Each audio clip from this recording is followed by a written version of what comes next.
mchakato wa kunolewa. Hapo unanolewa na kusudi lenyewe, wewe unalinoa kusudi. Kuna marafiki utawapata hapa watakunoa. Yaani kuna marafiki ambao watakwambia uwezi kuimba wewe. Ni marafiki tu. Lengo wanakuja na useme ni adui wangu. Ni rafiki, wewe uwezi kuimba. Unaimbaje vibaya hivyo? Nasema amenikalisha tamaa. The point nini ni kwamba know yourself. Saa nyingine kuna watu wanatutia machungu mpaka unajijua sini akina nani.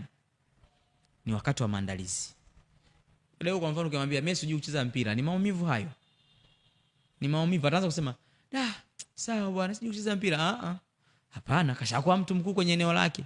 Lakini wewe kwa sababu unataka kuwa mtu giant, lazima uzingatie hili very principle. Uzingatie kwamba kuna wakati wa maandalizi wa kujiandaa kuwa mkuu. Kwenye ukuu na uhitaji nitapaswa kujiandaa.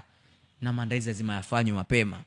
Jipate mapema ili uweze kuonekana mapema. Hakunaga mtu ambaye anaonekana mapema ambaye hajajiandaa mapema. Kwa jambo la msingi sana, umeshajua uwezo wako, lakini jambo la pili, ingia kwenye mchakato wa maandalizi. Hapo ninachokushauri sasa kwenye maandalizi, jambo la kwanza, tafuta marafiki wanaoenda unakokwenda. Sasa wale marafiki wa level yako wanakokwenda ni wapi? Jambo la pili, tafuta mentors, wale watu ambao washafika unakokwenda.